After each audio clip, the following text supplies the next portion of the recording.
So, and given that there aren't that many of us, I won't go for the whole 2 hours. I'll try to be more on point.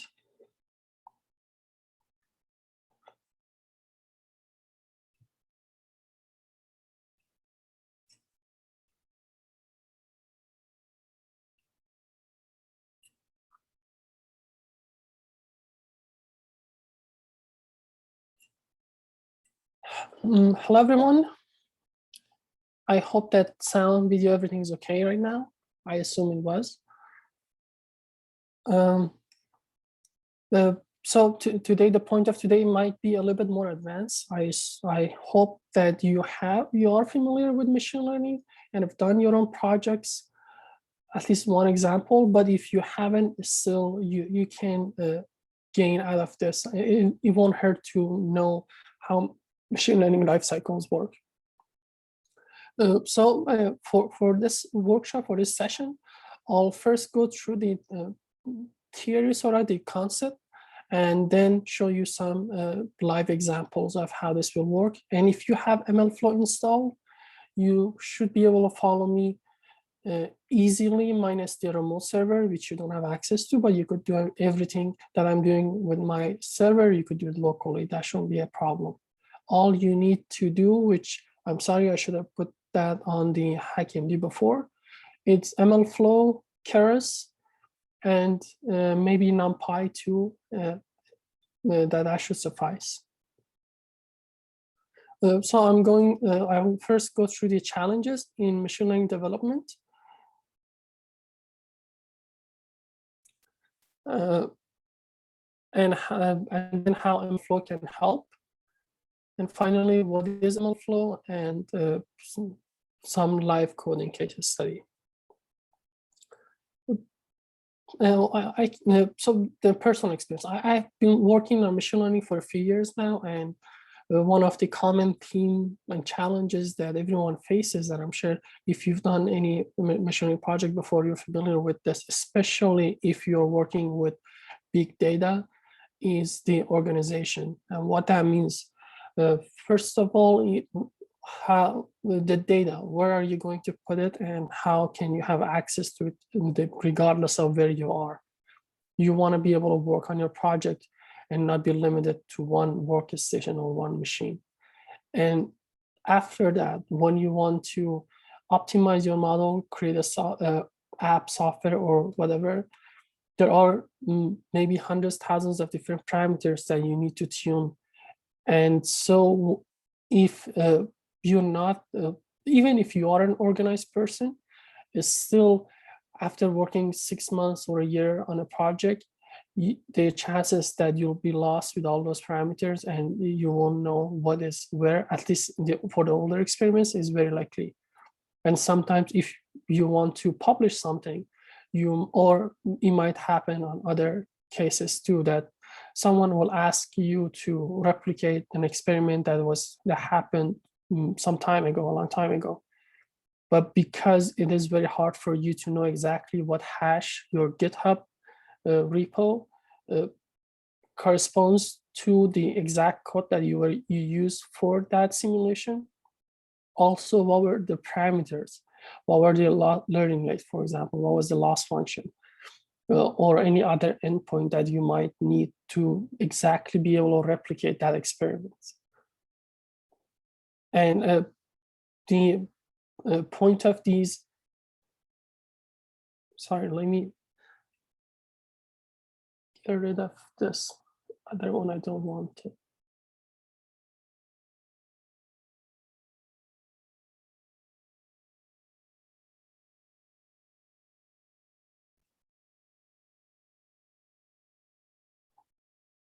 I'm sorry, the PowerPoint keeps showing me 2 slides. I don't want that.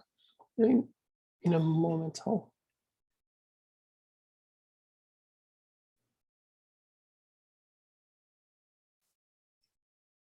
anyway, I don't know how. It's fine.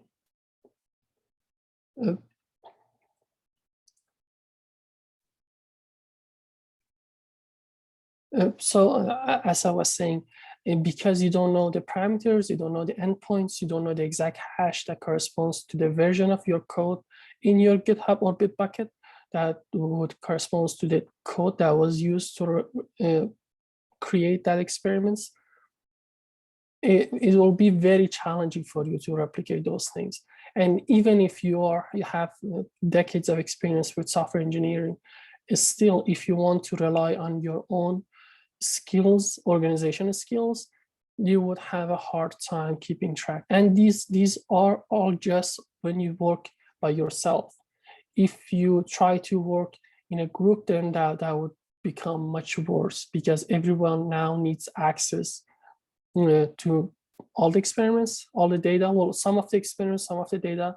Let's say you're a PI on a medium project, not large necessarily, but then you want to give access to certain packages or certain data to only a few of your team members, and certain other data to other team members. Let's say some of them are developers, some of them are data scientists in terms of the analyzing the data. Then you have to hire some software engineer that knows security and know how to do that for you. And even if you can take care of that, everything would be very complicated.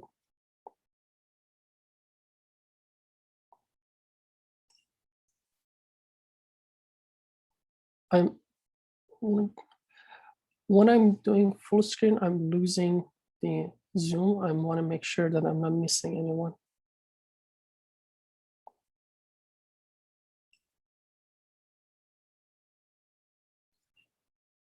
So these are the challenges in machine learning development. First off is data management. Usually, especially if you're working with big data, no, you don't have to. This mlflow can apply to anything, any project, not even necessarily machine learning.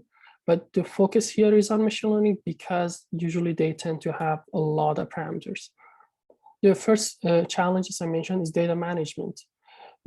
Not only the accessibility, which, as I said, even if you're just the only member of the team, you want to have access to that data regardless of where you are. Maybe you're traveling, but you want to spend a few hours working on a project, which we do, unfortunately, we're not supposed to. But or if you're in a team and then you're responsible for certain pre-processing steps and somebody else is doing certain other pre-processing steps, and because you cannot access to the same data repository if you do the traditional way, which is saved locally, then it'll be very challenging. Or even if it's saved remotely, it's still making sure that everyone is aware of other people's works, it'll be challenging. Then after you have your data, it'll be the model optimization turn, which by itself, that might seem like the most important part, which you will have the most number of parameters and tracking, unless you're doing some large data analysis work, which in that case you will have a fair share of parameters and results and data on the experiment section as well. So for the model optimization, there are a lot of different parameters that you can tune. For example, it could be one of those parameters could be your architecture design, which by itself has a lot of parameters. How many layers I need, how large my input size, input dimension should be, or if you want to use some existing architecture like DenseNet, ResNet, EfficientNet, you want to first run down multiple different existing architecture to figure out which one is the best. And assuming that you're doing your own optimization, your architecture, there are a lot of other parameters that you need to tune, not just for the architecture, but also for the optimization. What do you want for your learning rate? What do you want for your loss function? And all those parameters, which keeping track of all of those and also be able to compare all of those is an extremely challenging work. And I myself, even though I've been working on with machine learning for a few years now, if I wanted to do model optimization in a traditional sense, that might take me 5 months, 6 months. But if I do it using mlflow, it might come down to a month. If I want to do a full hyperparameter tuning, which is amazing, it will save us a lot of time. And then when you're done with your model optimization, then there is the data analysis. And what that means that you first up, you have some validation test data that you want to look at the result. You want to make sure the model is converged, which could be part of the first one.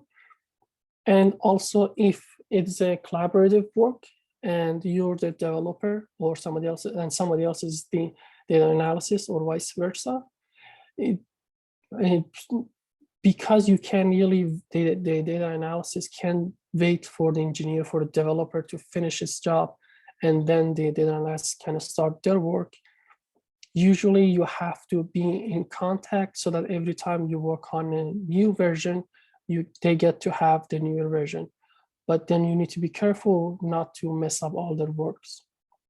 And again, that would require some deployment experiences, which unless you're a startup or a medium company, a medium-sized company, that might be challenging for you. And then the collaborative development, as I mentioned, everyone needs to have access to each other's work, the data, and so on. The other two things that can become problematic is the platform dependency.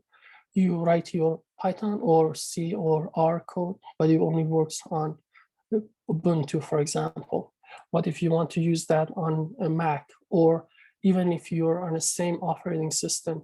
What if the version is different? What if you don't have all the dependencies installed? And a lot of times it's not just installing the dependency, but it's also the version of those dependencies that would be very important. And finally, deployment, which in academia, most people might not do, but if you do that, would help you, your PI, or if you are the PI, a lot down the line. So how mlflow can help here? For data management, it doesn't do much. It mostly works with the parameters, not the data, unfortunately. But for model optimization step, mlflow is designed to be very easily integrated into existing projects, which means that if you already have a project, you don't have to worry. If you want to apply mlflow to it, you can easily incorporate that into existing project without messing up your own code, your own software. It works with most ML library languages. It works with Java, C, Python, R, I think too. And also helps a lot with tracking all the parameters for fine tuning, and also enable you to do some very nice, cool comparisons without having to load all of those in an Excel sheet and then do it manually. For the experimental analysis, they also, again, the traffic tracking aspects can be very helpful. For the collaborative developments, it's amazing, especially if you, well, not especially, you have to, I guess. The thing about mlflow is that you can use it either locally, or you can have your own remote server, post any SQL flavor, which I use Postgres for this, the examples that I will show today, and we'll go through. But when you have your remote server and database, then you could easily give different levels of permission for different teammates, and have multiple databases, which all of them could correspond to a different project or different sub-project. And everyone could have access to each other's work as long as they have the permission, and makes life a lot easier in that sense. And also, it is designed to be platform independent, which means that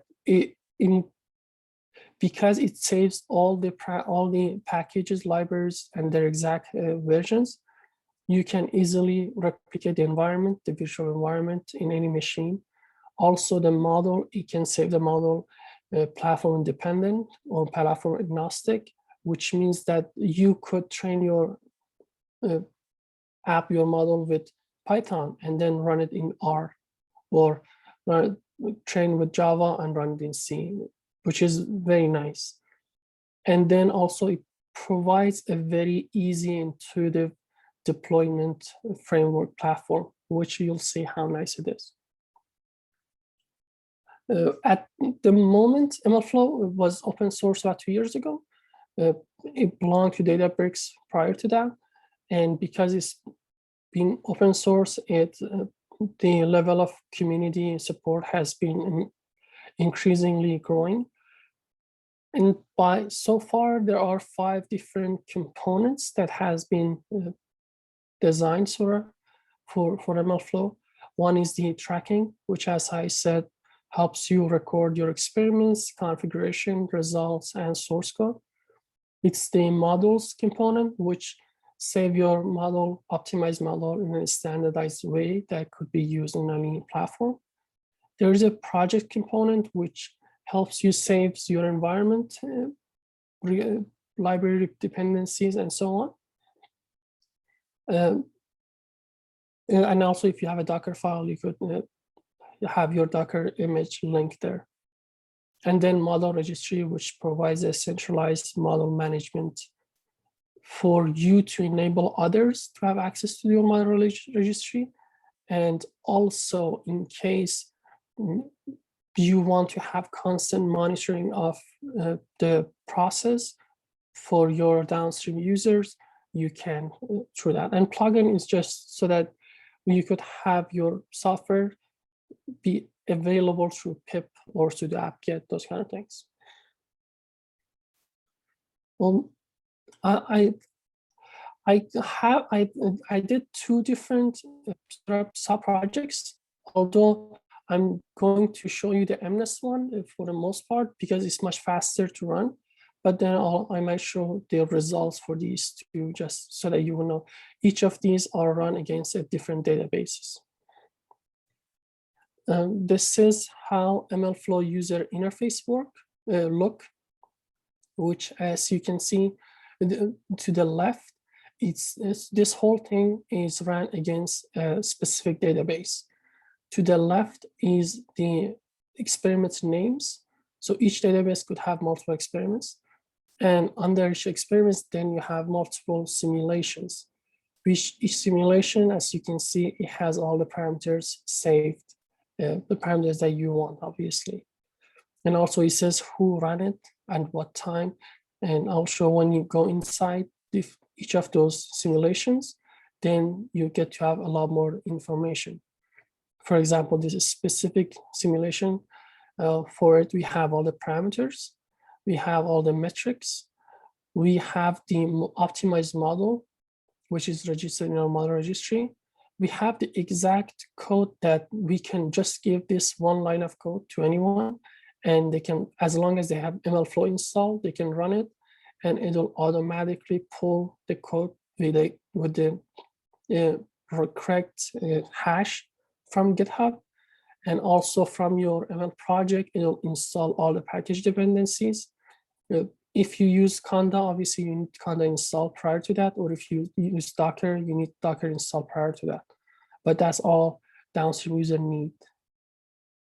And then it has the git commit if you want looking for that, and some more information, and also duration.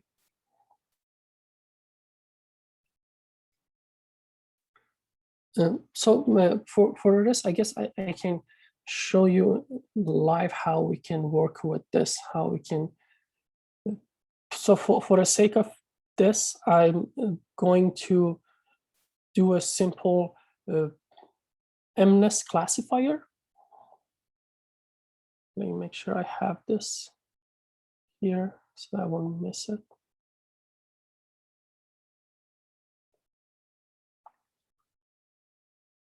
If you want to follow me, I guess this is the best time. So for then to run an MNES, let me make this bigger too.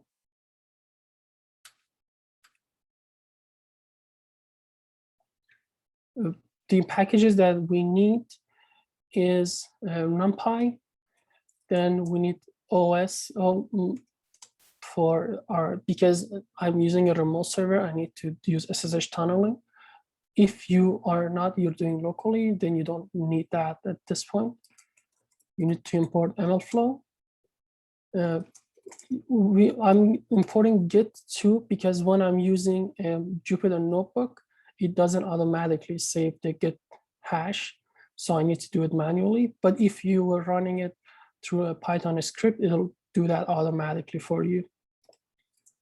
Then I'm using the Python subprocess for my SSH tunneling, because I want to run it through in background, but at the end of the process, I need to close that tunnel.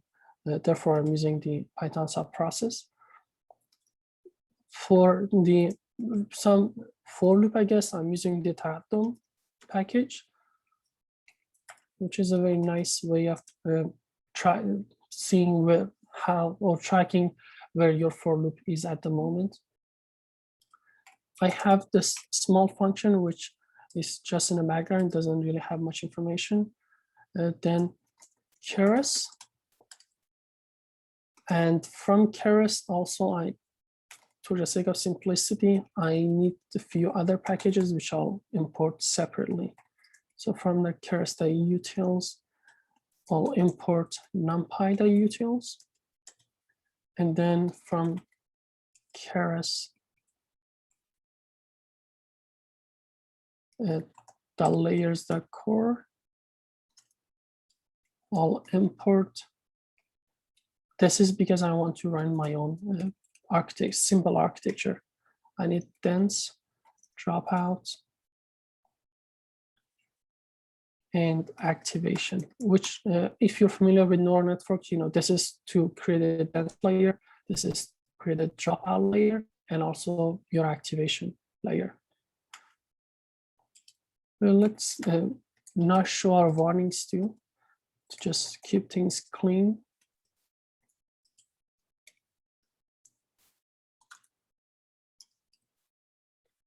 And this is a cool trick. In order to be able to, so that one of the issues with using Jupyter Notebook is that after you load these packages once, especially the one that you wrote yourself, then if you change that package and try to load it again, it won't work because it's already cached. But if you add this auto reload, you would be able to do load those packages every time that you are using them, which is very useful. Without it, especially when you're debugging or you're developing, would be very hard.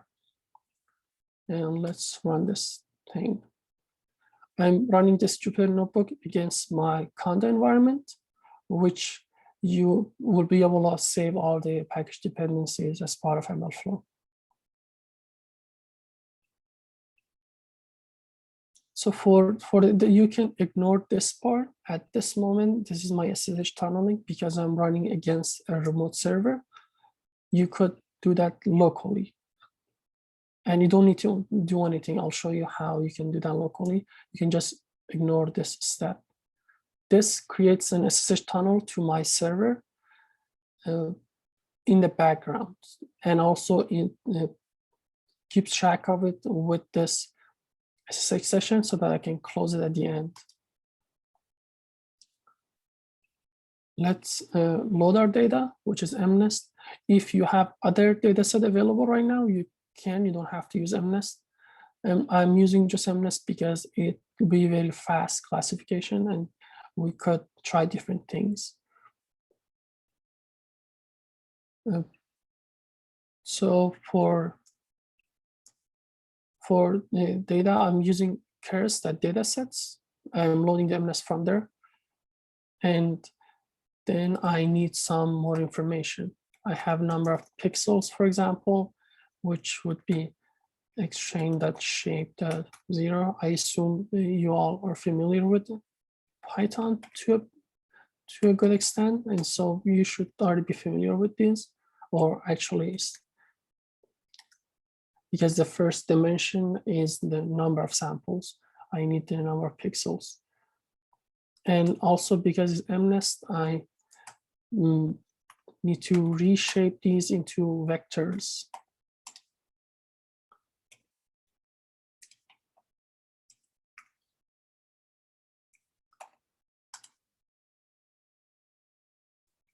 See this reshape set into the number vector, and so the 2D image would become to 1D array, and also as type float 32, which I'll do the same thing for test as well.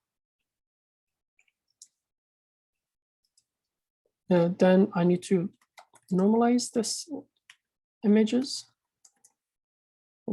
For right now, I'm only taking a few samples just because to make it faster, but you don't need to if you have a stronger machine.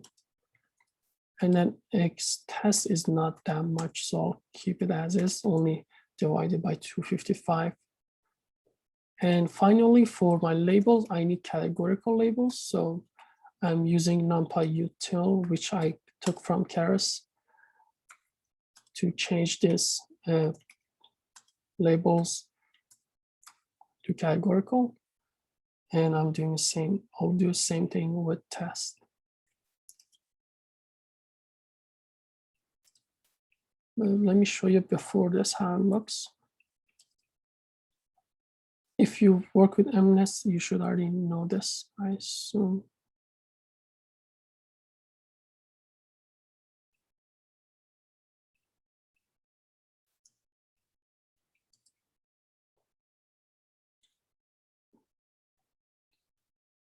So right now our labels, you see is one array of numbers, but it's from 0 to 9, or actually, let's see what are the.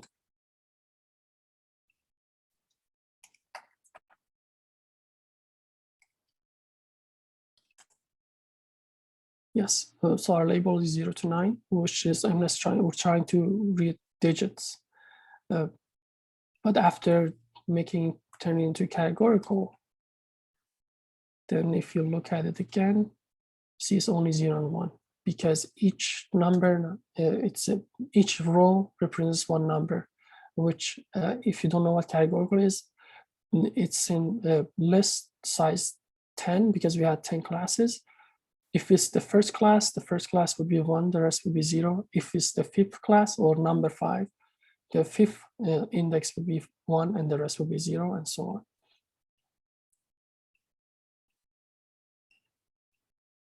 Now let's do our architecture. This might be a little bit unnecessary given this is for mlflow, but I'll make sure not to spend too much time on this.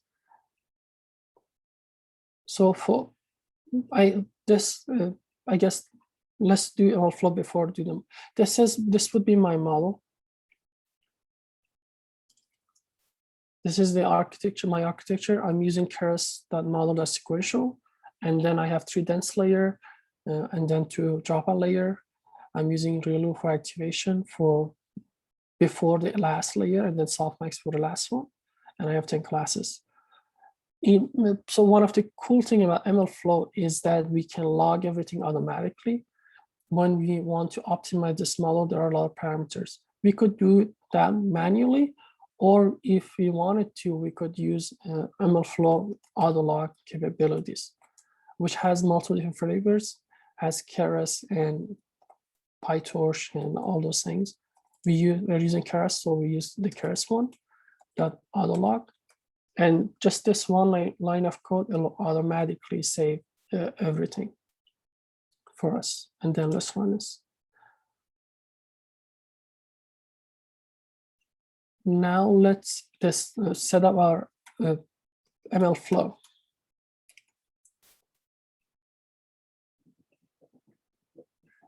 So in order to set up an mlflow, there are 2 different ways. You could either use / tunneling, which I am, or do it locally.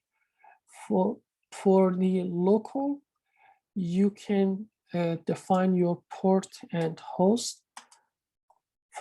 If you're doing local, for host, you could simply say localhost, and then for sorry, for host. And then for your port, if you're familiar with Postgres, because we're using Postgres here for the server could be on your machine too. Then when I'm saying locally, I mean local server. And then port should be 5432. But because I'm using a remote server, and because I have some firewall issue, I can't use 5432. So instead, I'm porting it to another port, and so I'm using a port 5000, and also it's still localhost. Why? Because in my SSH tunneling, as you can see, I took this host, this username with this server, said that take the localhost from this server with port 5432 and map it to my local host with the port 5000, and also run it in the background. And so in my local host, if I look at this port, I have my local Postgres. But if I look at this port, I'll have the remote Postgres. I'm copying a cleaner version of these so that you would have access to both. The other thing, in case you don't have firewall issues, you don't need to do the SSH tunneling. You could do this directly, which in that case, your port still could be 5432. And instead of localhost, you could have the actual IP or the remote server address if you don't have firewall issues.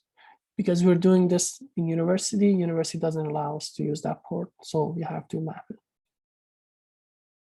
it. Then for the server itself, we need to specify what is that server.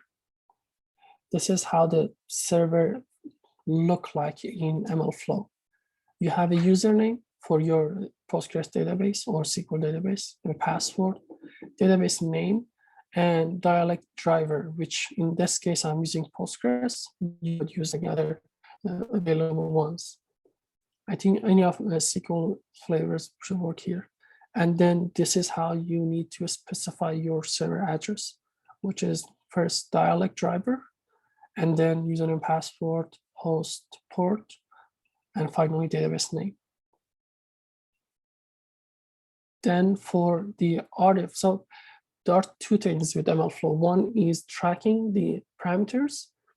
The other one is saving artifacts. An artifact is your optimized model or any other file that you want to save. It needs to be a physical file, for example, a CSV file or a JSON file.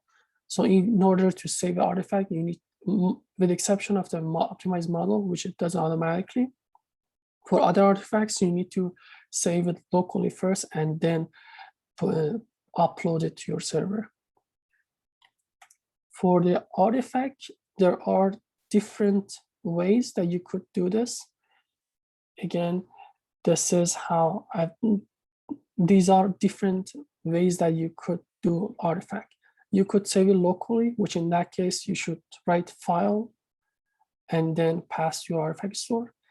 If you wanted to use HPC or some other server, for example, Cyber's Atmosphere, or some other website or remote server, which I'm using right now, which is also part of Cyber's, but you need to request that. You could use SFTP or FTP, or again, mlflow enables you to use multiple different things. Just be careful with HPC, you need to use file expert, and then the rest should be same, user, password, pass to artifact.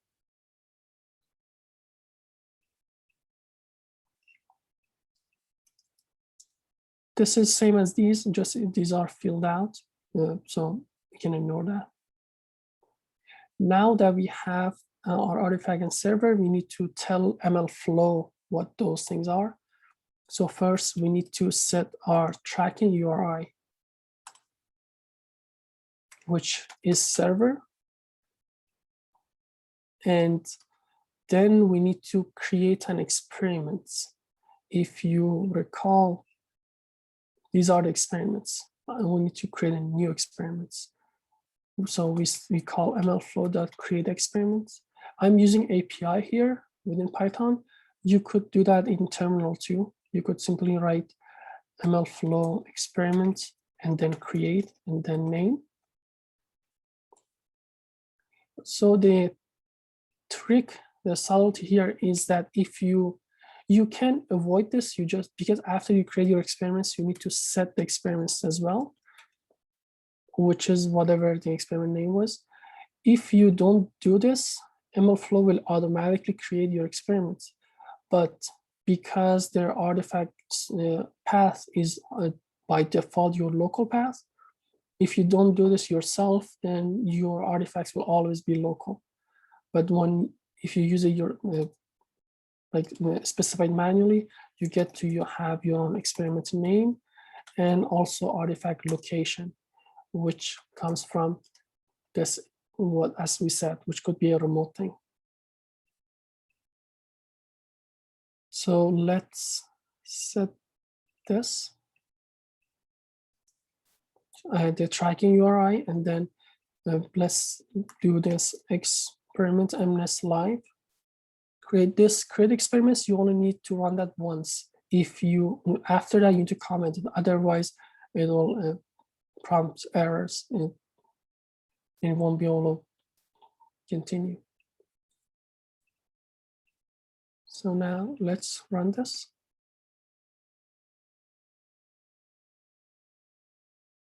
Oh.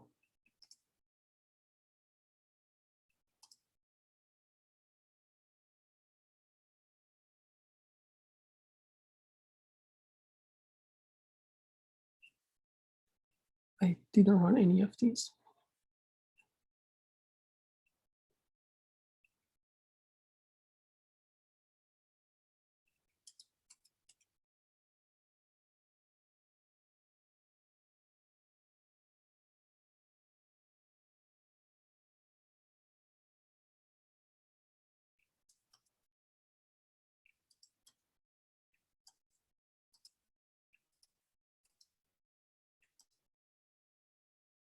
Okay, now if we go to our mlflow UI and refresh it,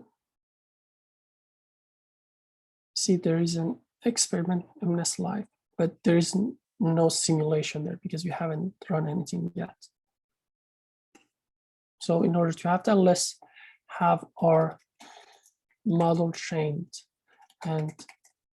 or training, I guess. Now that we have our experiments, in order to create a simulation, which mlflow calls it run, all we need to do is to do mlflow.start run. You could either do it like this, or instead you could do it under mlflow with,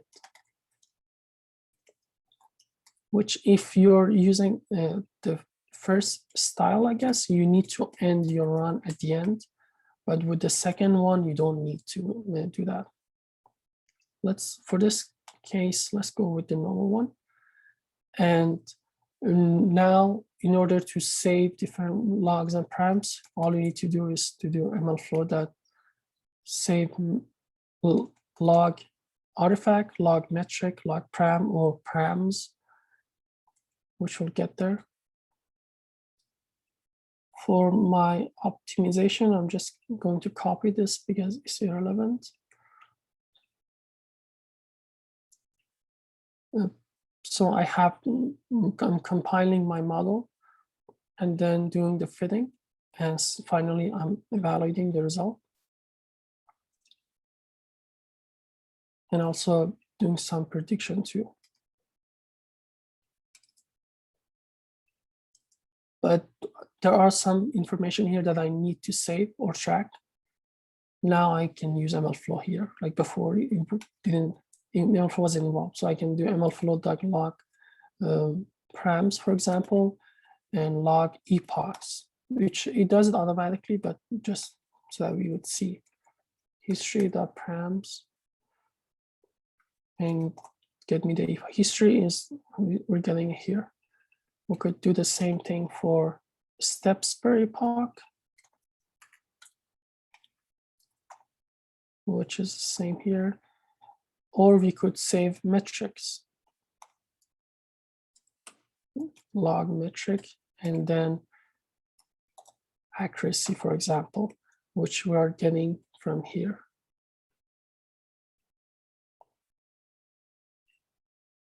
So I'm just copying here to make it easier. When you're using Jupyter Notebook, you have to log your Git hash too. But if, again, as I said, if you're using a script, you don't need to. So in order to get your Git hash, right now I'm running this in this environment, which is in this environment.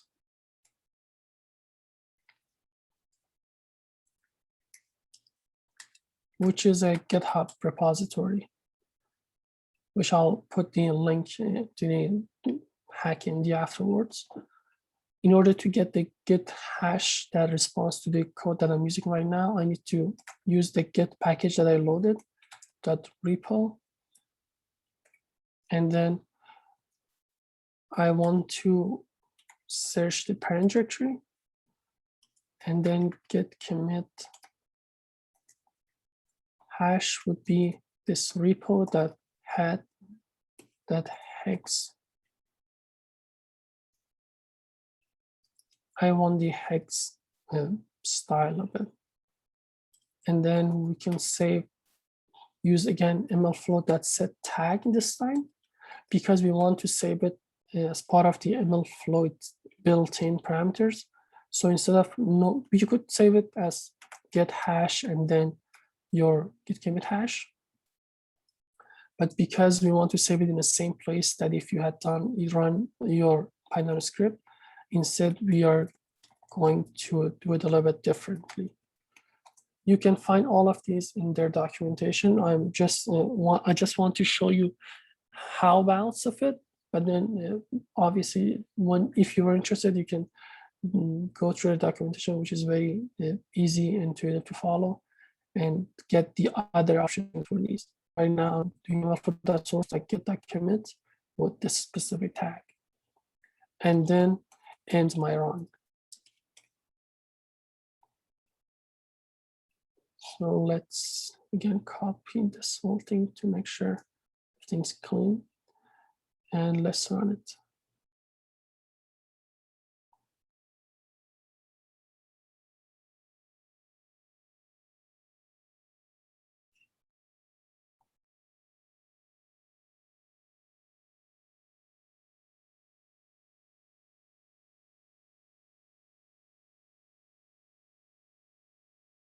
Oh, see, my train and my labels were different size.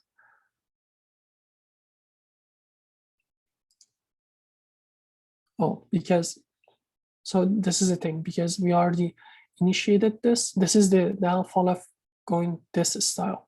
If we had gone with the other, which is width, we wouldn't have this problem. But all we need to do is just to end that run first and then run it again.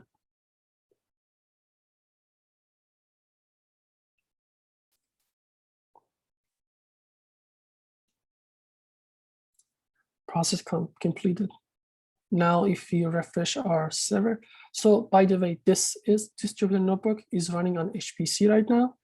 This UI, I'm using my own local laptop Mac, which, as you see, there are two different machines, completely different, but I can see them at the same time. It's all the results simultaneously because of mlflow capabilities. This was the one that we had to close early, so we can delete that, I guess. This is the one that we just ran. You see, we had the git commit finish in 8 seconds. Source was in Jupyter Notebook. At what time, what user, what run ID, which we also saved it. I'll tell you later why. All the parameters were automatically logged because we used mlflow.keras.alllog, and also the metrics. For example, let's go validation binary accuracy. See, we ran it for 5 epochs, and we have the also the model should automatically save. Now we can register that model. Let's say MNES classifier. This is for your deployment. Is this easy?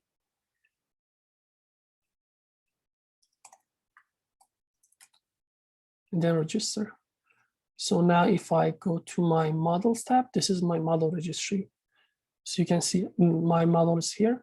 It's a version 1. So every time I update that, it'll automatically increase the version number. Or I can say, I'm confident this model works. so I can push it to staging or production. Let's push this to staging. I want this to be staging. Okay, now if I go back to my model to see my staging is that one. We can have as many models as we want. So this was how easy it is to incorporate mlflow into your existing code. All you need to do first, the setup, which you need to set up this. So you need, in this case, I'm using Postgres. You need to install Postgres locally. Even without Postgres, it works, by the way. It just do everything locally, and also you won't be able to register your model. You don't have to go through these if you want to go with the simplest option. And then create an experiment, which we did once, and then after having to comment that, and only set the experiments, and then run one simulation. The other interesting thing with mlflow is that you could have nested runs. And with nested runs, what I mean by that is that you could have a parent. Let's, for example, say that all these experiments that I want to do are for finding the learning rate. Therefore, I will have a parent run, and then I'll run all my different learning rates simulations under that. For that, you could just simply do mlflow.run, and then if you specify a run name, it'll create a simulation with that run name, which the run name is right now. With the last experiment, we didn't have a run name, so this is empty. But if we go inside, we see the run ID here, which is very useful. You need this run ID. But if we had specified that run name, for example, let's go to one of my older ones. Well, this one has run name. This one, see, I set the run name to batch size, for example. If I go inside, I don't have the run ID here anymore, which is a problem. You want to save run name, because if you wanted to call that simulation, you know exactly what it was, which is why I'm always, when I specify a run name, I save the run ID as a tag. Or you could just do nothing, and it will automatically create a run ID. If you specify a run ID, then you have to have that run already completed, and it is for cases when you want to change your simulations, not to create a new one. And this one could be your parents. And then if you do that again for another, for example, for this one, let's set a name, or for this, I guess we can set a name. Let's do learning rate. And then for this one, we can put the name as some learning rate that we want to specify. And let's say our learning rate is 001. So we could do LR. So the run name would be LR space and then 0.001. And all this is the important part. You need to have your nested enabled. This will make it a nested work, sort of. And then the rest is the same as before, as I did. So I'm going to copy paste it again. So you see, I have my parent site. You can save your session, or if you don't need that, you can skip it. In this case, I'm not using that session, but I have it here anyway. I'm naming my parent run as learning rate, and then I want to run for 5 different learning rates, starting from 100s to 110s. This taqaddum is just for the for loop visualization. And then this is my learning rate. So you see, this is my second run, which is the child run. This time I'm using width. It doesn't matter which one you use. The benefits of using width is that you don't have to use mlflow.inrun, and if your code crashes, it'll close that automatically, which is nice. again, I want to save the run ID because I'm specifying a run name. And because of that, again, because run ID could be one of the mlflow source built-in parameters or tags, I'm using this style again, which is mlflow.node.content, and then run ID, which is my child run, which is this .info.run ID, and then compile it, optimize the model, evaluate them, and then prediction, everything same as before, and then save the parameters same as before again, and also get commit. Now let's run this.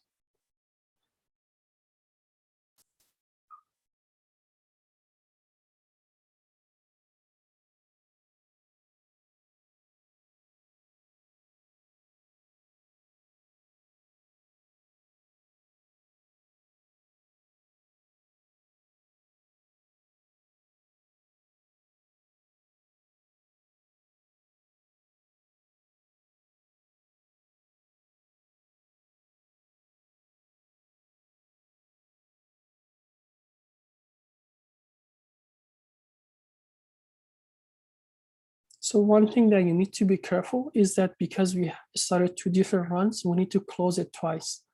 Because with the child run I use with, I don't need to close it anymore, but I still need to end the parents run. So process completed. Now, if I go back to my experiments and, well, in this case, it got refresh automatically, I guess. You see that I created a parents run, which is learning rate, and also a bunch of child simulations for different learnings. And each of those, if I go inside, they have saved all the parameters, the run ID, which I say, the only way that you could save it here as notes is that mlflow.run, that built-in command that I used. I showed you this is. If you save it as a simple tag instead of mlflow.node.content, it will be saved here. And I have all the metrics and optimizer and also git commit and so on. So now let's say you want to figure out which learning rate is the ideal one for you. You can use ACE comparison capabilities. You can select all your learning rate simulations, then click compare. And you see it has all the metrics and parameters with respect to each other, which you can look at your accuracy, for example. Let's say you want to look at the validation binary accuracy. It has, with respect to all different long, which could be a relative time or wall. See, we run first one and the second and third, which is interesting because we kept increasing the learning rate and our accuracy kept decreasing, which is a sign that, okay, we should go with a small learning rate. And then in case you need, we only ran it for 5 epochs, that's why these are tiny, but you could do it for more. Or you could, let's say you want to compare, you see both validation accuracy and training loss. Or let's do both accuracies so that it will be. So our training accuracy versus validation accuracy, which, well, oh no, sorry, that's the accuracy that we saved. It's binary accuracy. And if we see if this was our first simulation, our training accuracy was increasing, but validation, each of them was different, I guess. Some other cool comparison that you could do is to use their own scatter plot. For example, this one was with respect to different learning rates. So we set the x-axis to learning rate. And then for y-axis, we could look at the accuracy that we saved or look at the metrics that it was automatically saved. For example, validation binary accuracy.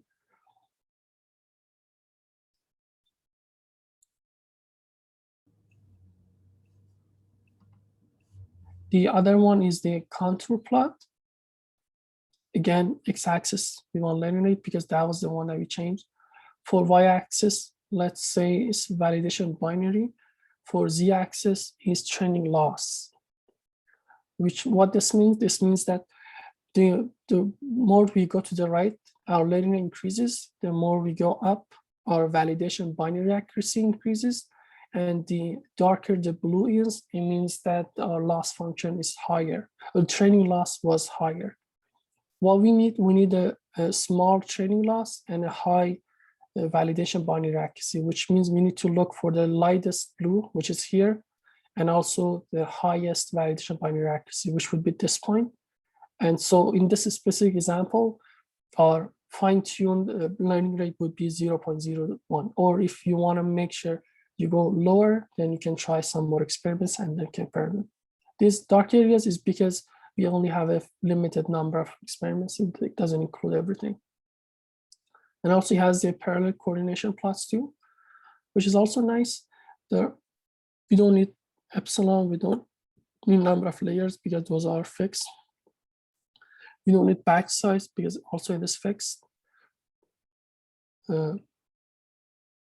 So we need learning rate, and so that's the parameters, and the metric, validation loss, and validation binary accuracy, for example. So as you can see, the higher our learning rate was, our loss was also almost higher, but the validation loss has the opposite relation to validation binary accuracy, which is what we expected.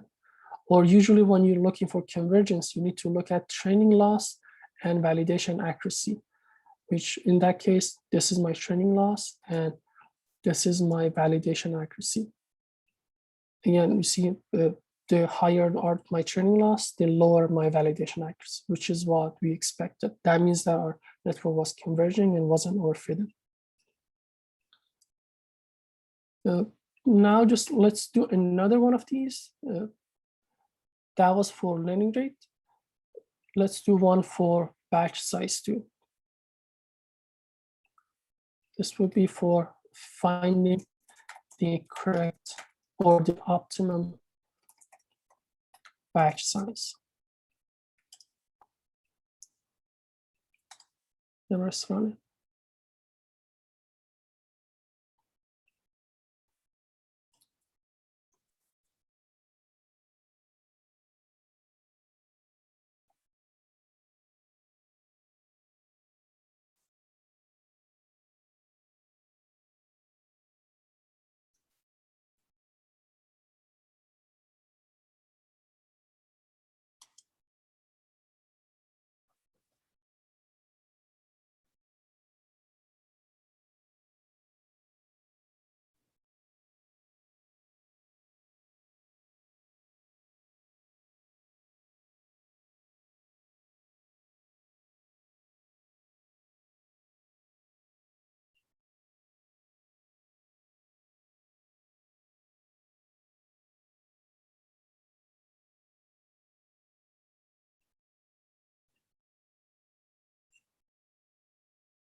Okay, process completed.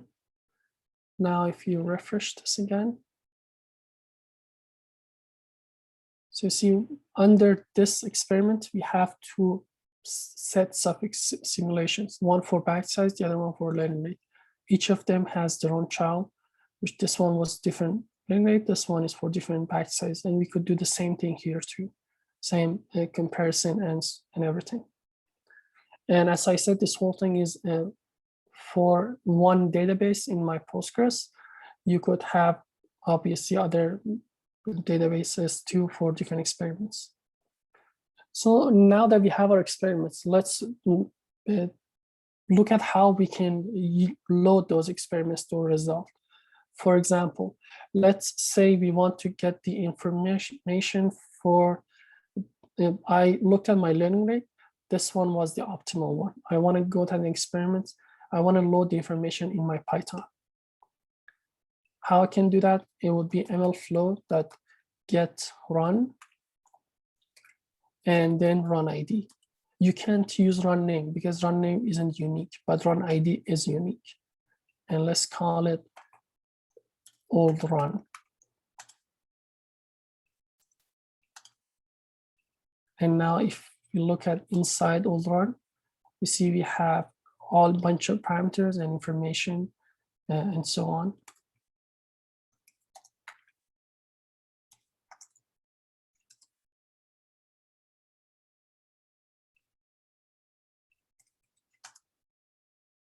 There is a data and there's info if we turn into dictionary. So this is the data.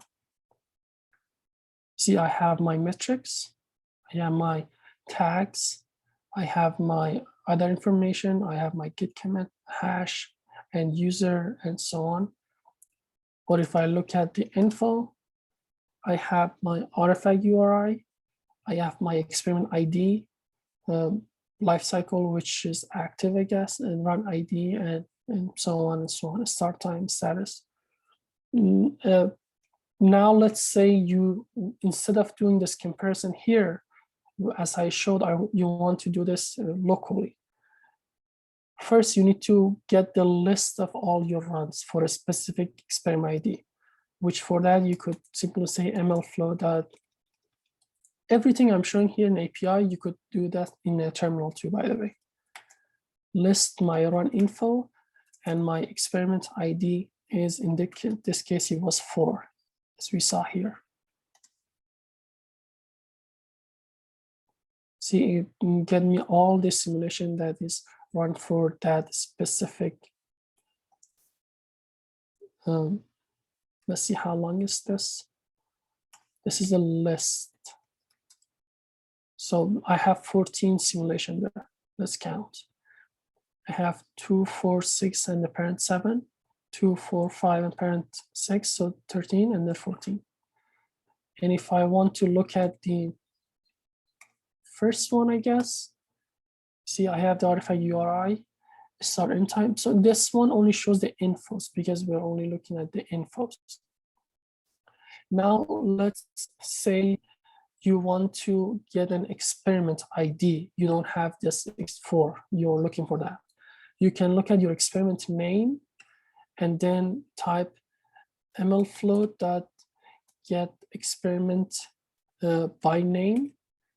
And then in this case is xmnest live.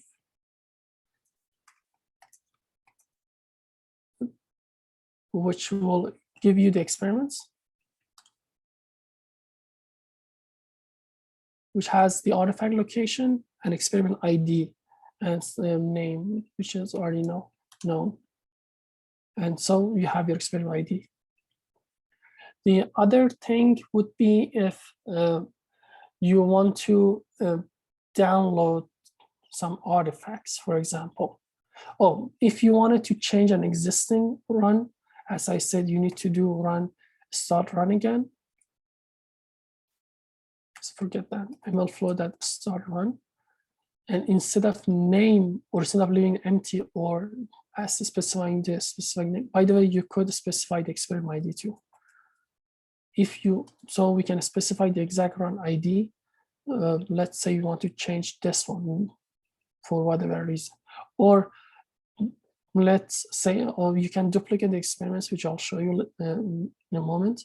But let's say this was your optimum one. You've done the duplication. Now you want to run it against a different batch size. It's not, you shouldn't, but, or let's say you want to add a tag to this, right? So you take the run ID, which is this, which is what we saved, and mlflow.start run. Then let's say you want to set a tag, which would say a status final learning rate. And then we could do mlflow.endRun, or we could do this too.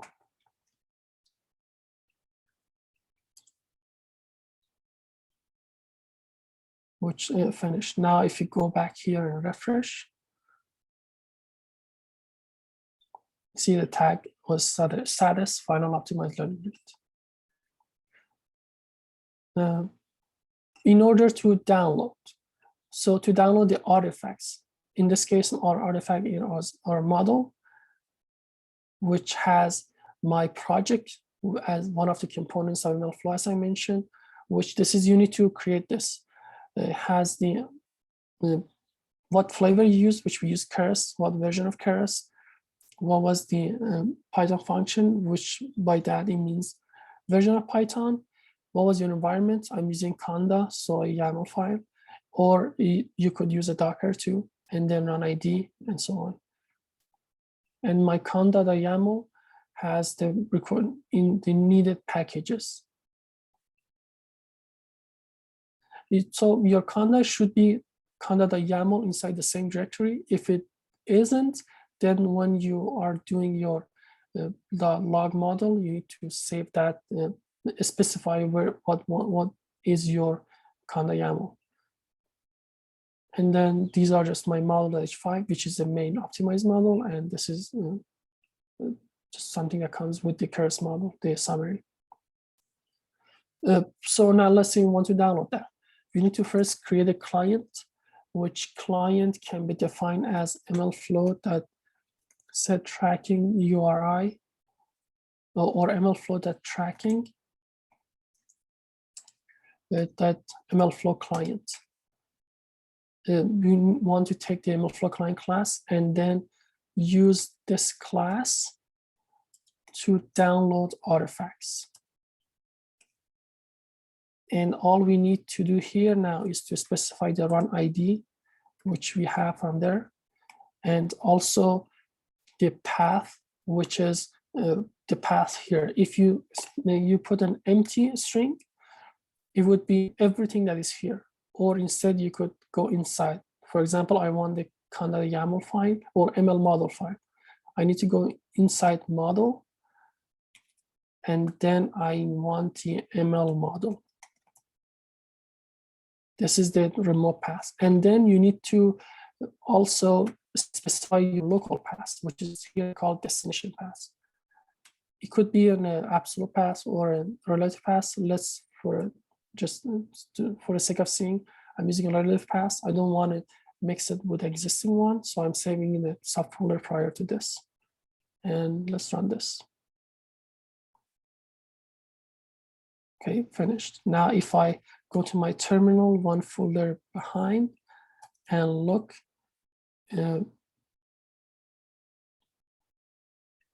save it as model again. See, they saved here model, and the inside model just ML model, which was what we we're looking for.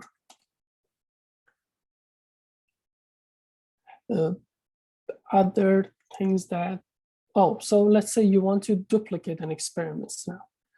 You have this learning rate, you want all the parameters, but because you want to do some changes, you don't want to mess things up, or maybe you want to save this in a different experiments or for any other reasons.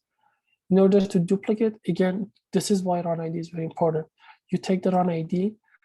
Here you need to log that run ID. So let's do old or source run, and same as before, mlflow.log run, or what was it? Get run.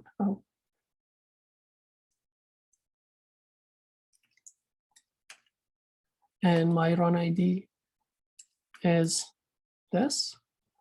Now you can start a new run, which could be a completely new experiment. So let's just do a completely new experiment. I want to mlflow.create experiments, run name equal to new experiments. And then my artifact, we need to make sure we won't forget this, is this artifact storage, which if you forget, this is my artifact storage file. It's an SFTP on my server. And then set this experiment, which would be the experiment name. Experiment name is unique, but experiment ID, but the run name is not unique. You need to remember this. And then now we want to log everything that was inside this to some extent that possible. So all we need to do is to use mlflow.log. Instead of metric, we can do our metrics. And inside the source run, as we saw, we already had everything. So all we need to do is to do source run dot data dot metric the metrics. I don't know why it didn't recognize this. And same thing for log params. Source run dot data dot params. For the artifact, you need to download the whole thing first and then log artifact, which you could do this similar to here in a local path. You could call this, for example, file path.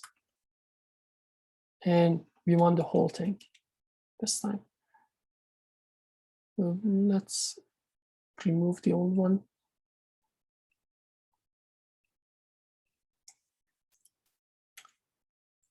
Make sure we don't have it here. And now that we have everything here, we could log all the artifacts instead of artifact, same as before. Then we can just give the full pass, file pass or full pass. And finally, end this run.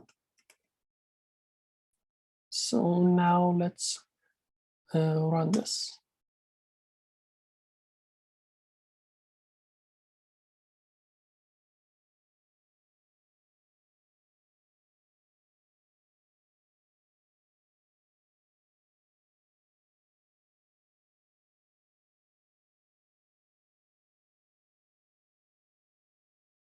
Because we're downloading, that's a little bit slower. We are trying to download this whole model, which is, well, MNES shouldn't be that big, but maybe my internet speed is not good enough.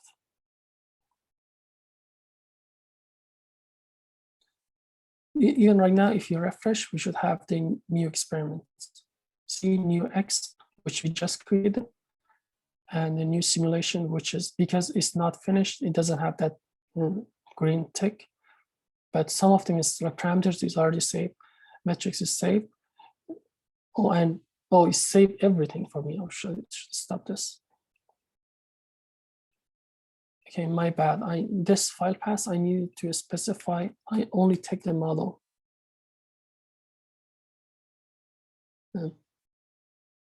It was saving everything I had. That's why it was too slow. Let's delete this. We don't need that. You could delete this from here, which is very easy, or you could delete this from terminal, mlflow remove, or you could remove this from the Python 2, which I haven't done it, but I'm sure it's just as straightforward. Let me see if I'm missing anything. So a few things that we could also do here was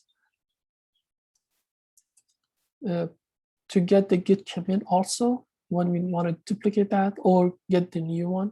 In this case, get the source name and also the log model history.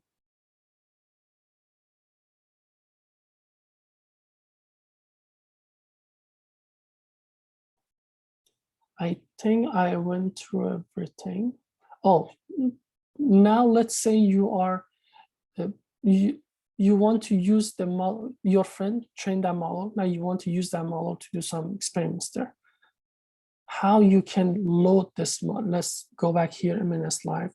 You want to take this learning rate, and now it's your job to test it against different loss functions. But you don't want to do everything from the get-go. You just want to take this model and maybe fine-tune, or maybe you want to do some analysis. How you can get this run ID? There are multiple ways you could do this. You could directly look at this run ID and load this model, or you could use your model registry, which is the ideal one. Let's say you're the developer or your friend's developer, you do all these experiments, fine-tuning, then finds the optimal model. You remember we specified that as our optimized model. Now we want to change that. This was our best model. So we go back here, we register that model, and we say update the MNES classifier, register. Now if we go to models, it increased to version 2. So we perhaps, if we can, now this is so the first one was to take the run ID. The second method would be to get this version from model registry. Third version would be the staging, which is the ideal one. For example, you could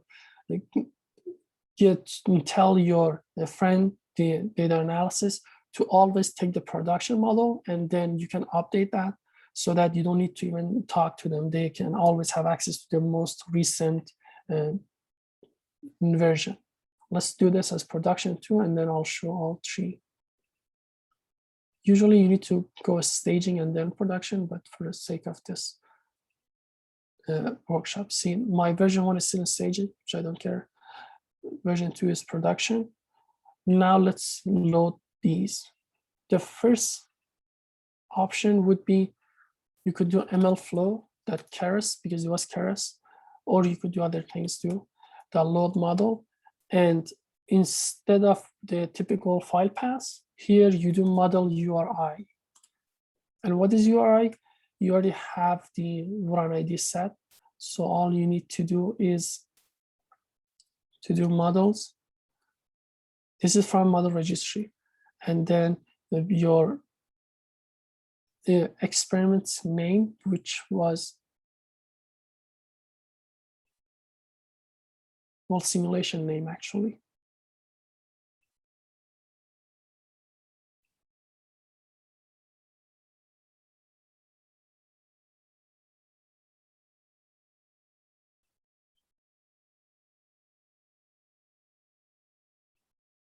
Oh, sorry, the register model name, MNS classifier.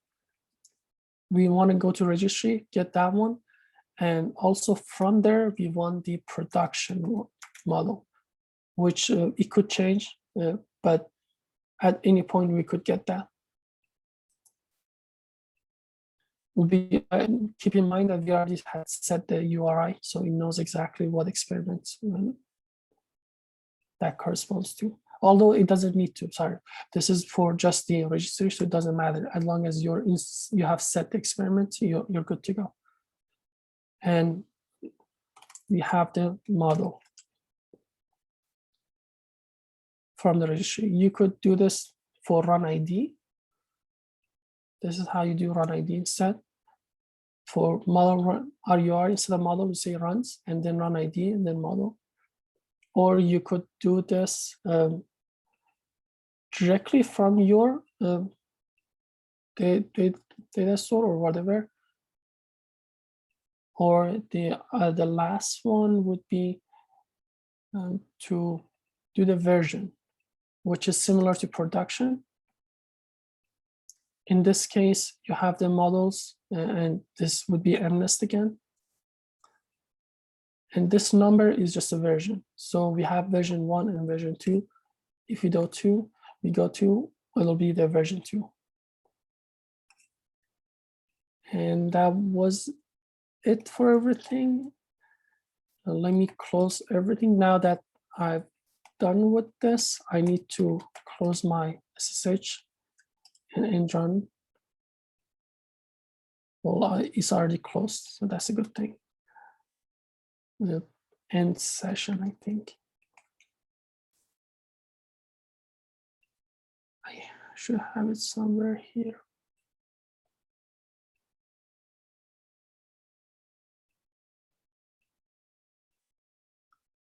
Oh, so it was called SSH session dot kill, so that I don't have that background SSH tunnel anymore. And we're done with this experiment. We did some fine tuning. We load the model. We find our best optimized model, and that was it for this workshop. I guess you still have enough time, but I'm sure this is the last day. You're all tired of long workshops. Thank you, Artin. That was awesome. Does anybody have questions? Fernando and John, do you have questions for Artin?